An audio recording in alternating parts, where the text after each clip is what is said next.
छातीभरि बोकेर अघि बढ्नेहरू कहाँ मस्तसँग निदाउन सक्छन्? जनताको झोपडीमा ठुलो नबोल्दा जनतालाई माया गर्नेहरू कहाँ आनन्दको जिन्दगी बिताउन सक्छन्? र जबसम्म देशले स्वाधीनता पाउने छैन, जबसम्म जनताको जीवनमा समृद्धि आउने छैन, तबसम्म एउटा सुन्दर सपना बोकेर अगाडि बढेका योद्धाहरू न झुक्छन्, न हार्छन्, न गल्छन्, न थाक्छन् नै।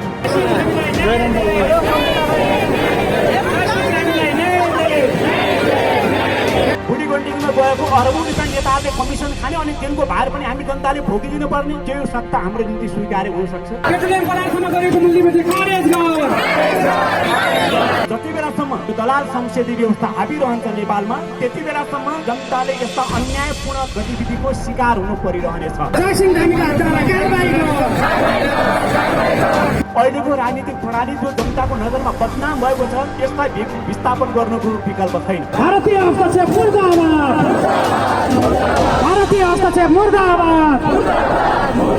हाम्रो पार्टीलाई त्यो सरकारको नेतृत्व गर्ने जिम्मा दिनु। ल ठिक छ, हामीलाई नेतृत्व गर्ने जिम्मा दिनु, तपाईँहरू तयार हुनु, प्रगतिको साथीहरूको नेतृत्वमा सरकार बनाऊ, हामी पनि सहभागी हुन्छौँ।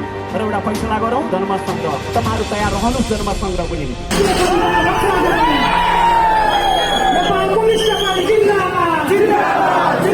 दलाल संसदीय व्यवस्था होइन, यो ठाउँमा जनताको आफ्नै वैज्ञानिक समाजवादी व्यवस्था चाहिएको छ र यो व्यवस्थाले मात्रै जनतालाई सम्पूर्ण हिसाबले अधिकार सम्पन्न गर्नेछ। ठुला भनिएका छिमेकीहरूबाट हेपिएर बाँच्नुपर्ने, हेपिएर मारिनुपर्ने, भूमि खुसी माग्नुपर्ने स्थितिबाट नेपाललाई मुक्त गराउनेछ र एउटा स्वाभिमान मुलुकको स्थानमा नेपाललाई उभ्याउनेछ। आउनु यसको निम्ति सहकार्य गर्नु।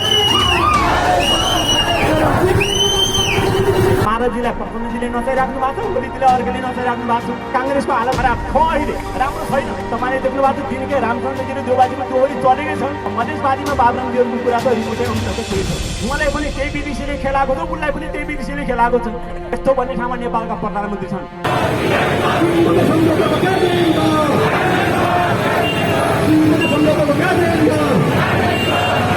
यो सङ्कटबाट राष्ट्र र जनतालाई मुक्त गर्ने एउटै मात्र बाटो जनमत सङ्ग्रहको बाटो।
पेट्रोलियम पदार्थमा गरेको मूल्यवृद्धि खारेज गर। नेपाल कम्युनिस्ट पार्टी जिन्दाबाद, एकीकृत जनक्रान्ति जिन्दाबाद, संसदीय व्यवस्था मुर्दाबाद, जयसिंह धामीका हत्यारालाई कारबाही गर, मूल्य वृद्धि खारेज गर, मूल्य वृद्धि खारेज गर, पेट्रोलियम पदार्थको मूल्यवृद्धि खारेज गर, पेट्रोलियम पदार्थको मूल्यवृद्धि खारेज गर। नेपाल कम्युनिस्ट पार्टी जिन्दाबाद,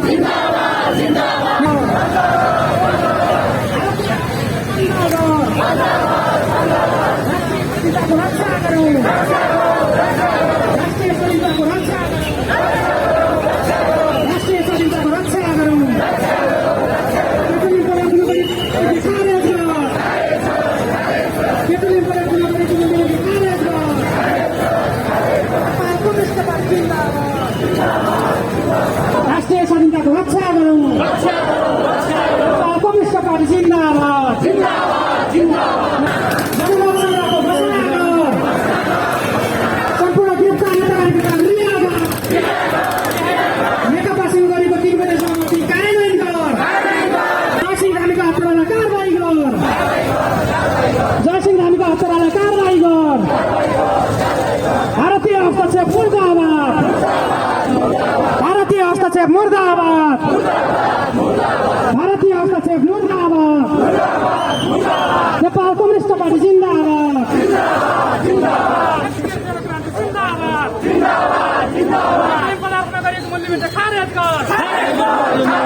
एकात्मक पदार्थमा गरेको मूल्यवृद्धि खारेज गर।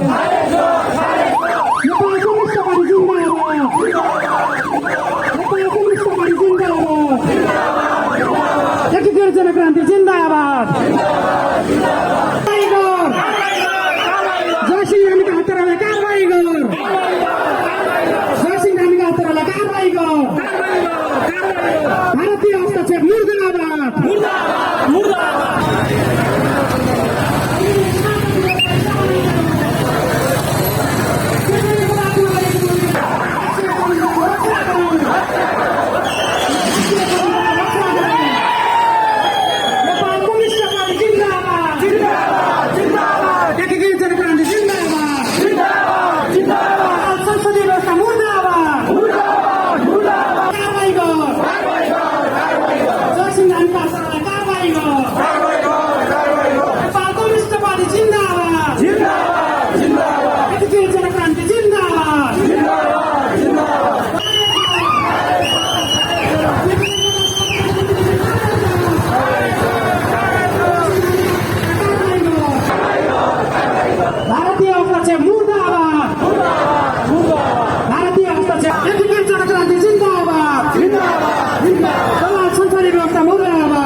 देशको माया छातीभरि बोकेर अघि बढ्नेहरू कहाँ मस्तसँग निदाउन सक्छन्? जनताको झोपडीमा चुलो नबोल्दा जनतालाई माया गर्नेहरू कहाँ आनन्दको जिन्दगी बिताउन सक्छन्? र जबसम्म देशले स्वाधीनता पाउने छैन, जबसम्म जनताको जीवनमा समृद्धि आउने छैन, तबसम्म एउटा सुन्दर सपना बोकेर अगाडि बढेका योद्धाहरू न झुक्छन्, न हार्छन्, न गल्छन्, न थाक्छन् नै। यस्तै योद्धाहरूको केन्द्रीकृत सहभागिता रहेको हाम्रो जनप्रिय एवं गौरवशाली पार्टी नेपाल कम्युनिस्ट पार्टीको आयोजनामा आयोजित आजको कार्यक्रममा उपस्थित हाम्रो पार्टीको केन्द्रीय समितिका सम्पूर्ण सहयोगदा कमरेडहरू, विभिन्न जनवर्गीय संगठन र मोर्चाका पदाधिकारीज्यूहरू, कार्यक्रममा सहभागी हुनुभएका आदरणीय शहीदका आफन्तजनहरू, बेपत्ता परिवारका प्रियजनहरू, तपाईँ युवा विद्यार्थी मजदुर सबै साथीहरू र हाम्रो यो कार्यक्रममा जनताको यो आवाजमा, यो न्याय र स्वाधीनताको आवाजमा साथ दिन आइपुग्नुभएका प्रदर्शनमा सहभागी तपाईँ सबै महानुभावहरू, हाम्रो कार्यक्रममा सहभागी सुरक्षाकर्मी, अफिसर र जवान साथीहरू, पत्रकार बन्धुहरू, तपाईँहरू सबैमा म हामी आयोजकको तर्फबाट न्यानो अभिवादन पेश गर्न चाहन्छु। आकाशमा कालो बादल मडारिएको थियो, मुसलधारी पानीले गाउँ र बस्तीहरू रुजेका थिए, मुटु नै थर्काउने मेघको गर्जनले मानिसहरूको होस हवास उडेको थियो। समय यस्तो थियो, अँध्यारो थियो, उज्यालो थियो, दुःख थियो, पीडा थियो, सपना थियो। यही बीचमा गरिबीले गाँजेपछि, अभावले थिच्न थालेपछि अलिकति खुसी खोज्न म सहरतिर पस्छु भनेर दार्चुला जिल्ला ब्यास गाउँपालिका माला गाउँका एकजना 37 वर्षीय युवा साउन 15 गते आफ्नो घरबाट सदरमुकाम हुँदै काठमाडौँतिर प्रस्थान गरे। दुर्भाग्य उनलाई आफ्नै देशभित्र ओहोर दोहोर गर्न पनि परदेशको माटो कुल्चिनु पर्थ्यो। उनलाई आफ्नै गाउँ र बस्तीमा हिँड्दा पनि कतै कतै परदेशीहरूको कर्के नजरको सामना गर्नु पर्थ्यो। साउनको महिना, मुसलधारे पानी, उर्लिएको महाकाली नदी अनि खुसी खोज्छु भनेर सहरतिर हिँडेको एकजना नौजवान युवा। बिहानै उनले खाना खाए, घर परिवारसँग बिदा भए, आफ्ना परिवार र आफन्तजनसँग न्यानो आलिङ्गन गरेर भने अब म सहर पस्छु, पासपोर्ट मिल्यो र जागिर मिल्यो भने म अरब भासिन्छु, होइन काठमाडौँमै ढुङ्गा गिटी बोकेर जीवन पाल्छु र अलिअलि जम्मा गरेको सम्पत्ति घर पठाउँछु, है आमा मलाई कुरेर बस। उनले आमासँग मिठो मुस्कान साटे। उनले आफ्नो प्यारी जीवन सङ्गिनीसँग प्रिय आँखाहरू रुदाएर भने, प्यारी मलाई पर्ख, म खुसी लिएर आउनेछु।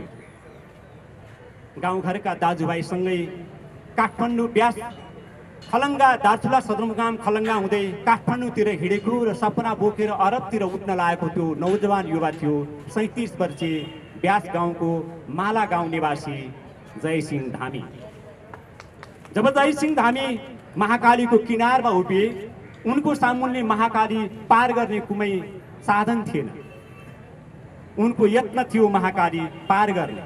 उनले रोजे टाङ्गिएको ट्विन र त्यसमा चढी उनी सोचेका थिए यो ट्विनसँगै सरर म महाकाली पार गर्नेछु र म खलङ्गा हुँदै काठमाडौँ पुग्नेछु। अनि घरमा फोन गरेर भन्नेछु म आइपुगेँ यहाँ, अब 2-4 पैसा कमाउँछु होला। उनी ट्विन के चढेका थिए, पारिपट्टि बसेका पापिष्टहरूले, दानवहरूले, राक्षसहरूले नयाँ जीवन खोजेर ट्विनभित्र जीवन खाँदेर ट्विनको डोरीमा हुइकिँदै गरेका जयसिंहलाई ट्विनको डोरी काटेर महाकालीको भेलमा हुत्याइदिए। उनी हुत्तिएको आज 26 दिन भयो, सायद 27 दिन पुग्दैछ। उनी बेपत्ता छ, उनी बेखबर छन्। थाहा छैन उनलाई महाकालीमा माछाले खाइसक्यो या महाकालीको कुनै खोजमा गएर उनी पुरिएका छन्। परिवारले आशा गरेका छन् कतै मृत सब भए पनि घरसम्म आउँछ कि। अवस्था यस्तो छ उनको, यो समाचार सुन्न पाउँछु कि उनका साथी सङ्गीहरू पुरेर बसेको यतिका दिन भयो। उनका परिवार र आफन्तजन उनको पर्खाइमा बसेको यतिका दिन भयो। तर जयसिंह आजसम्म बेखबर छन्। जयसिंह आजसम्म बेखबर छन्, बेपत्ता छन्। सिंहदरबारमा सत्ताको बाघुर समातेर बसेका मान्छेहरूलाई सायद जयसिंहको परिवारले भोगेको पीडाको बारेमा कुनै जानकारी छैन होला। मैले सुनेको थिएँ सदनमा एक दिन गगन थापाजीले चर्को भाषण गर्ने भएको थियो। इटालियन मरिन र इन्डियन मछुवारहरूको चर्चा गर्दै उनको नेतृत्वमा रहेको सरकारले सायद जयसिंहको खोजी गर्ने साहस गर्दैन। हिम्मत भएको भए 26 दिन काट्दैन थियो। गृह मन्त्रालयका सहसचिवजीको नेतृत्वमा एउटा समिति बन्यो। त्यो समितिको अपुष्ट प्रतिवेदन सार्वजनिक पनि भइसक्यो। प्रत्यक्षदर्शी, जयसिंहका सहयात्रीहरू अनि अरूसँगको बयानहरूबाट के साबित भएको कुरा चर्चामा र प्रकाशमा आएको छ भने जब एसएसबीका जवानहरूले उनी सवार ट्रेनको डोरी काटिदिए, त्यही कारण जयसिंहको जीवन गयो, उनी बेपत्ता भए। दुर्भाग्य, हाम्रो देशको सरकार कानमा तेल हालेर सुतेको छ। विडम्बना, हाम्रो देशको सरकार आँखा चिम्लेर अन्धो बनेको नाटक गरिरहेछ र आफ्नै देशको नागरिकलाई विदेशीहरूले बिना कारण मृत्युको मुखमा धकेल्दा पनि न्यायको आवाज उठाउन सकेको छैन। सदनमा कसले चर्का कुरा गर्यो, यो ठुलो कुरा होइन। सडकमा कसले धेरै हल्ला गर्यो, यो कुरा पनि ठुलो होइन। ठुलो कुरा र प्रधान कुरा हो नेपाली नागरिकमाथि भारतीय एसएसबी जवानहरूले गरेको अपराध, उनीहरूलाई अपराधी करार गर्ने र जयसिंहलाई न्याय दिलाउने र भारतको हस्तक्षेपकारी भूमिकाको अन्त्य गर्ने। सवाल यो के यो सवालसँग यो देशका राजनीतिक कर्मीहरू सहमत छैनन्? के यो सवालसँग तपाईँ पत्रकार बन्धुहरू सहमत हुनुहुन्न? के यो सवालसँग नेपालका सुरक्षाकर्मी साथीहरू सहमत हुनुहुन्न? के यो सवालसँग तपाईँ हामी एकै ठाउँमा उभिनु पर्ने होइन? हो, हामी उभिनुपर्छ। यसैले त आज हामी शान्ति बाटिकामा छौँ। कोरोनाको कहर, त्यसले दिएको आतंक, त्यसकारण हामीले सहभागितालाई थोरेर व्यवस्थित गरौँ पनि भनेका छौँ। प्रसङ्ग जयसिंहको मात्र होइन। 2073 साल फागुन 26 गते पनि कञ्चनपुरको पुनर्वासमा गोविन्द गौतमलाई यसै गरी मारिएको थियो। सप्तरीका घटना छन्, धेरै घटनाहरू छन् बिना कारण नेपालीहरू पारिपट्टिबाट गोलीको शिकार भएको, बिना कारण नेपालीहरूले आफ्नो जीवन गुमाउनु परेको।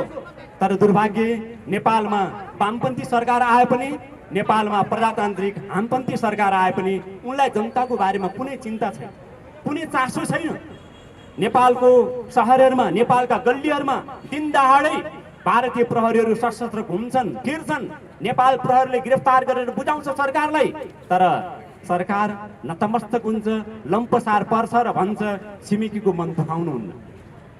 छिमेकीले हाम्रा मान्छेको ज्यान लिनुहुने, छिमेकीले हाम्रा मान्छेको छातीमा गोली हान्नु हुने, अनि हाम्रा शासकहरूले छिमेकीलाई यो तिमीले किन गर्यो भन्न नहुने? सकिन्न भन्न? के यो मत्स्य न्याय हुन्छ मानिसको जीवनमा पनि? अन्तर्राष्ट्रिय सम्बन्धहरूमा पनि यस्ता कुराहरू आउँछन् र चर्चामा?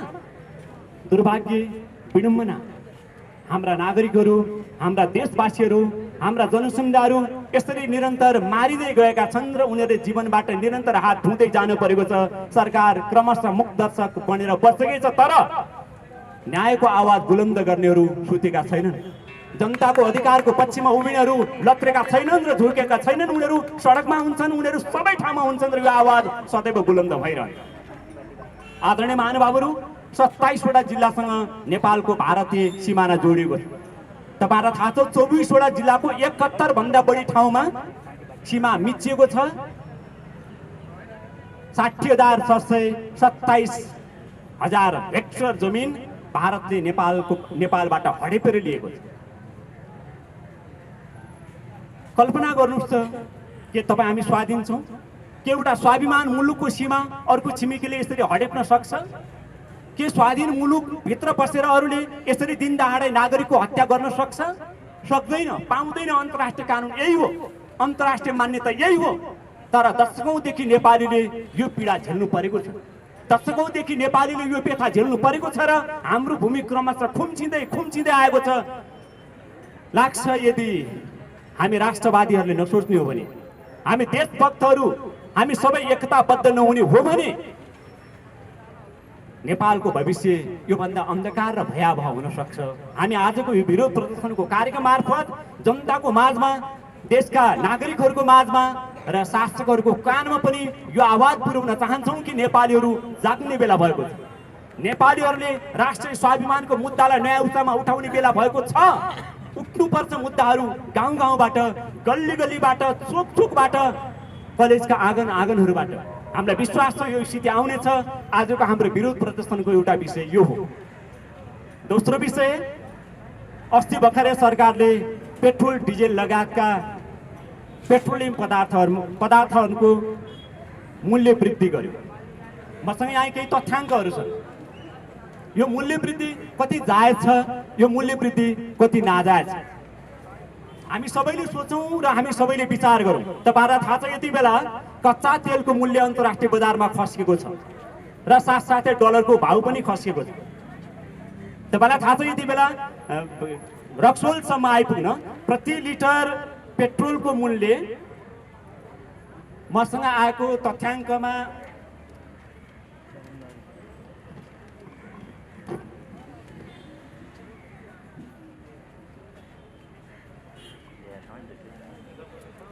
करिब करिब 52 देखि 58 रुपियाँ पर्छ। नेपाल आयल निगमको तर्क अनुसार अन्तर्राष्ट्रिय बजारसँग मूल्य समायोजन गर्ने भने अहिले 69 रुपियाँ पर्छ। केही समय अगाडि यो साउन महिनाको कुरा हो, भारतले 2 पटक पेट्रोलियम पदार्थको मूल्य घटेको जानकारी सूचना नेपाल सरकारलाई पठाएको छ। साउन 17 गते पेट्रोलमा 79 पैसा घटेको जानकारी र डिजेलमा 1 रुपियाँ 4 पैसा घटेको जानकारी आइओसीले एनओसीलाई दियो।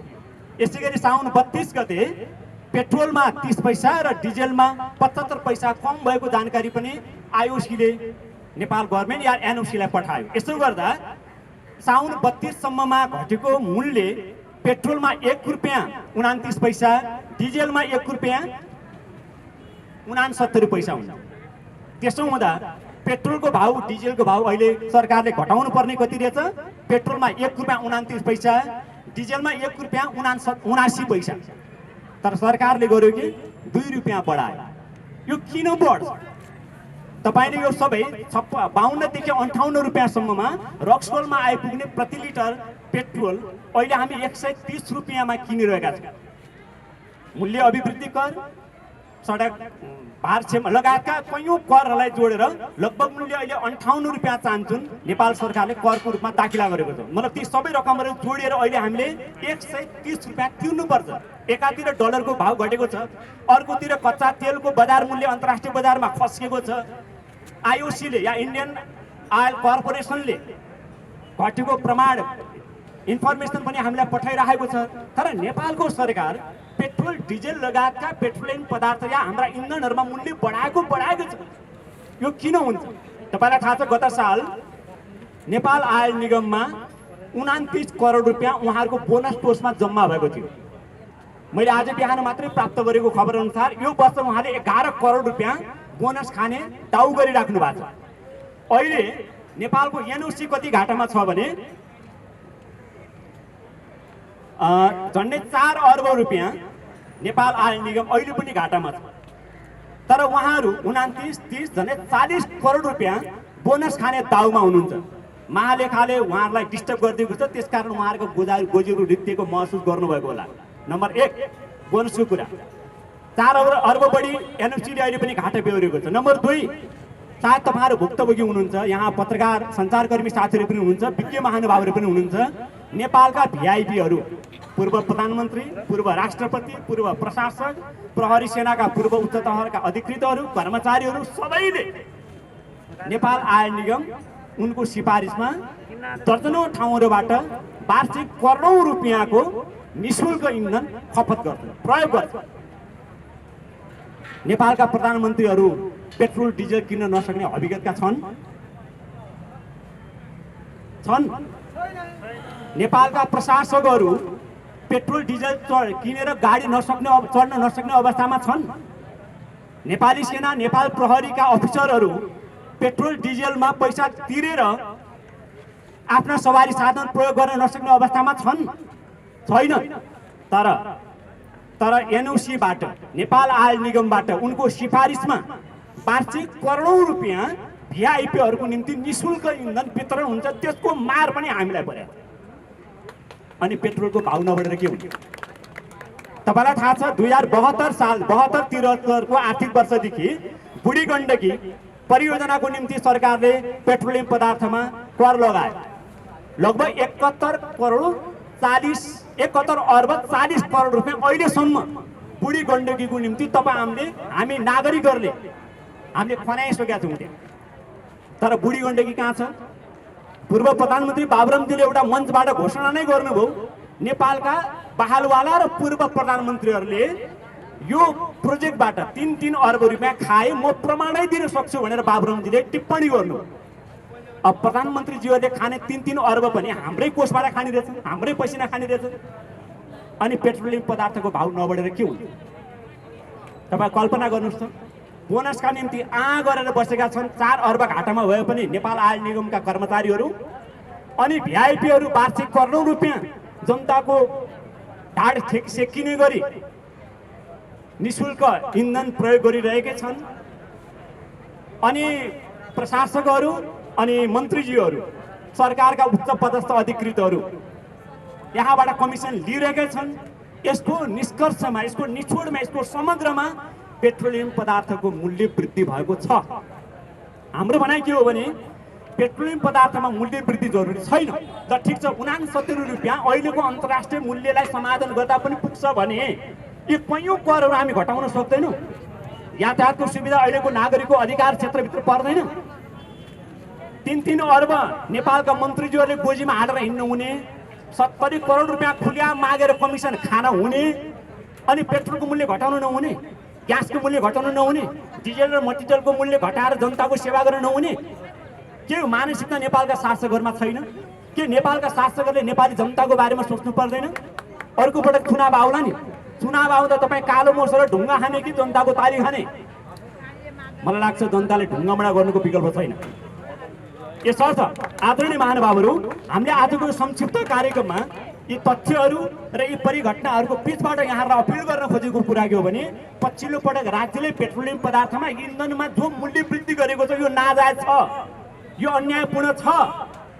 नेपाली जनताले यो पक्षमा आवाज मूल्य वृद्धिको विरुद्धमा अथवा सङ्घर्षको पक्षमा आवाज बुलन्द गर्नु जरुरी छ।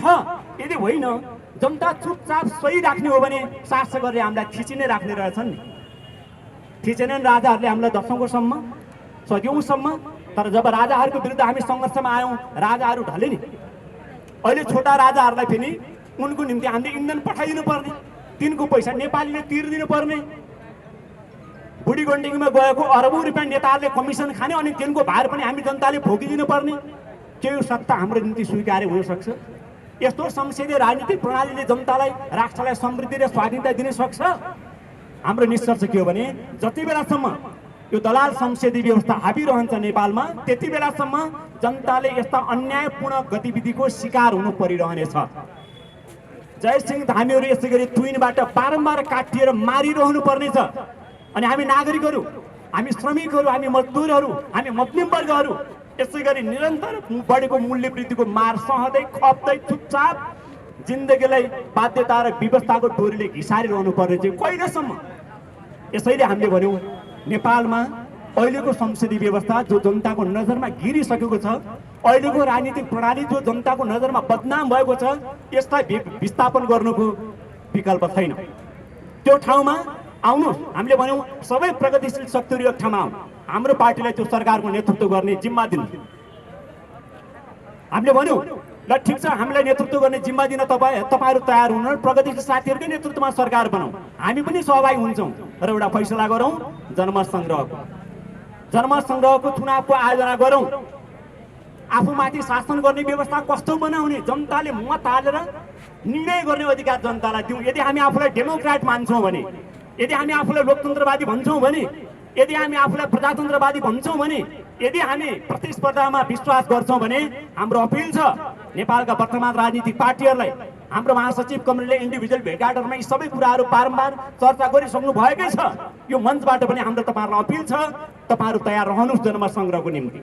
जनता यही संसदीय बहुदलीय व्यवस्थाको निम्ति तयार रहन्छन् या वैज्ञानिक समाजवादी प्रणालीको निम्ति?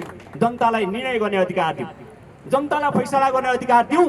र हामीले भन्यौँ त्यो फैसलामा जित जनताकै हुनेछ, त्यो फैसलामा विजय वैज्ञानिक समाजवादको हुनेछ। किनभने संसदीय बहुदलीय व्यवस्था त यी हामीलाई हप्तै पछि, महिनै पछि, वर्षै पछि पेट्रोलियम पदार्थमा भाउ बढाएर तपाईँ हाम्रो ठुलो अँध्यारो बनाउने ठाउँमा लागेको छ नि। हाम्रा जयसिंह धामीहरू, गोविन्द गौतमहरू मारिँदा पनि तिनको पक्षमा आवाज नउठाउने व्यवस्था छ नि अहिले।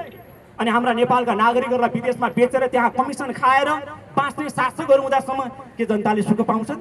यसैले हामीले भन्यौँ संसदीय व्यवस्था होइन, दलाल संसदीय व्यवस्था होइन, यो ठाउँमा जनताको आफ्नै वैज्ञानिक समाजवादी व्यवस्था चाहिएको छ र यो व्यवस्थाले मात्रै जनतालाई सम्पूर्ण हिसाबले अधिकार सम्पन्न गर्नेछ, जनताका सम्पूर्ण आवाजहरूलाई सम्मान गर्नेछ र बारम्बार मूल्य वृद्धि भएर जनताले आफ्नो जीवनमा झेल्नुपर्ने सङ्कटलाई सदाको निम्ति अन्त्य गर्नेछ। अनि बारम्बार ठुला भनिएका छिमेकीहरूबाट हेपिएर बाँच्नुपर्ने, हेपिएर मारिनुपर्ने, भूमि खुसी माग्नुपर्ने स्थितिबाट नेपाललाई मुक्त गराउनेछ र एउटा स्वाभिमान मुलुकको स्थानमा नेपाललाई उभ्याउनेछ। आउनुहोस् यसको निम्ति सहकार्य गर्नु। एमाले भित्रका इमान्दार साथीहरू, अब तपाईँहरूको त हालत चौपट भएको छ। अहिले माधवजीलाई प्रचण्डजीले नचाइराख्नु भएको छ, ओलीजीलाई अर्काले नचाइराख्नु भएको छ। काङ्ग्रेसको हालत पनि खराब छैन, अहिले खराब छ, अहिले राम्रो छैन। तपाईँले देख्नु भएको छ दिनकै रामचन्द्रजी र देउबाजीको दोहोरी चलेकै छ। अब मधेसवादीमा बाबुरामजीहरूको कुरा त रिमोटै अन्त चाहिँ कुरै छोड्छ होइन। हाम्रा केही प्रधानमन्त्रीहरूले भन्नुभयो कि हाम्रा लिडरहरूसँगको भेटमा चर्चामा, हेर्नुहोस् मलाई पनि त्यही विदेशीले खेलाएको छ, उसलाई पनि त्यही विदेशीले खेलाएको छ, यस्तो हालत छ हाम्रो। यस्तो भन्ने ठाउँमा नेपालका प्रधानमन्त्री छन्। तपाईँ मान्नुहोस्, जब यस्ता प्रधानमन्त्रीहरू, जब यस्ता शासकहरूले देशको सत्ताको बागडोर सम्हालेका हुन्छन्, देश र जनताको दुर्गति नभए के हुन्छ? त्यसैले हामीले भन्यौँ यो दुर्गति, यो विपत्ति, यो सङ्कटबाट राष्ट्र र जनतालाई मुक्त गर्ने एउटै मात्र बाटो जनमत सङ्ग्रहको बाटो, वैज्ञानिक समाजवादको बाटो। आउनुहोस् सहकार्य गरौँ। र यो अन्त्यमा म फेरि पनि यहाँलाई अपिल गर्छु, हाम्रो सरकार वर्तमान तत्कालीन ओली सरकार र हाम्रो पार्टीको बिचमा जो 3 बुँदे सहमति भयो, 3 बुँदे सहमतिमा वर्तमान सरकार इमान्दार बन्नुहोस्। देउबाजीसँग विप्लवजीको भेट हुँदा देउबाजीले प्रतिबद्धता नै जाहेर गर्नुभएको छ। यो राज्यको मामला हो, गभर्मेन्टसँग तपाईँहरूको एग्रिमेन्टको मामला हो, जुन गभर्मेन्ट आए पनि हामीले हल गर्नुपर्छ, हामी इमान्दार हुन्छौँ भन्नुभएको छ। यो कुरा कमरेड ओलीले नै गर्नु पर्थ्यो, आफू सत्तामा छँदै उहाँहरूले इमान्दारिता प्रस्तुत गर्नु भएन। जब राजनीतिक पार्टीहरूमा इमान्दारिता रहँदैन, जब राजनीतिक पार्टीहरूमा नैतिकता, मूल्य र मान्यताहरूको कुनै स्थान र अर्थ रहँदैन, त्यो देशको बेहाल नै हुन्छ। त्यही बेहाल अहिले हामी झेलिरहेका छौँ र त्यही बेहालमा हाम्रा जयसिंह धामीहरू मारिएका छन् र बेपत्ता भएका छन्। यसर्थ आदरणीय आन्दोलनमा सहभागी कमरेडहरू, आदरणीय जनसमुदायहरू, हाम्रो कार्यक्रममा सहभागी तपाईँ सबै महानुभावहरूमा हाम्रो अपिल छ, सरकार आफ्नो सहमतिमा, आफ्नो प्रतिबद्धतामा इमान्दार बनोस्। अझै पनि हाम्रो 100 भन्दा बढी कमरेडहरू विभिन्न कारागारहरूमा बन्दी जीवन बिताइराख्नु भएको छ। उहाँहरूलाई राजनीतिक रूपमा गरेको सहमति अन्तर्गत राज्यले बिना शर्त रिहा गरोस्, झुटा मुद्दाहरू खारेज गरोस्। यसैमा राज्यको भलाइ छ, यसैमा देउबा सरकारको पनि भलाइ छ। किनभने हामी त इमान्दारितापूर्वक हाम्रो आफ्नो एग्रिमेन्टमा हामी दृढतापूर्वक उभिएका छौँ। हामी हाम्रो राजनीतिक इमान्दारिताबाट पछाडि हट्दैनौँ, हाम्रो प्रतिबद्धता र सङ्कल्पबाट हामी भाग्दैनौँ र तपाईँहरूलाई पनि भाग्ने छुट छैन। भाग्दै गयो भने जनताले तपाईँहरूलाई त्यहाँसम्म लखेट्नेछन् जहाँसम्म तपाईँहरू भिडबाट खस्नु हुने छैन। संसदीय व्यवस्था त्यही भयङ्कर भिडको टिममा उभिएको छ, त्यसको पछाडि लाग्ने नेपाली जनताको कुनै अर्थ छैन र त्यहाँबाट राष्ट्र र जनताको उज्यालो भविष्य छैन भन्दै वैज्ञानिक समाजवाद र सबै प्रकारका जनतामाथि लातिएका अन्याय र अत्याचारपूर्ण सन्धि या निर्णयहरू या राज्यका निष्कर्षहरूको विरुद्धमा गाउँ, सहर र बस्ती सबै एकताबद्ध भएर उठ्नेछ भन्ने आह्वान र अनुरोध सहितमा आफ्नो भने टुङ्ग्याउँछ। हामी सबैको तर्फबाट अस्पताल सलाम। अन्तिम ज्ञानघाटमा पुग्दैछौ। जनताले एकपटक अवश्यमा पनि तिमीहरूको लाई इतिहासको कठघेरामा उभाउने छन्। तिमीहरूको चुरो फेरि तिमीहरूको यो ज्याजती धेरै लामो समय टिक्ने छैन भन्ने विषयवस्तु, महत्त्वपूर्ण विषयवस्तु राखेर जानुभयो। सायद यो लामो समयपछि हाम्रो पार्टी प्रतिबन्धपछि आदरणीय दाइ जेलमा हुनुहुन्थ्यो, त्यसपछि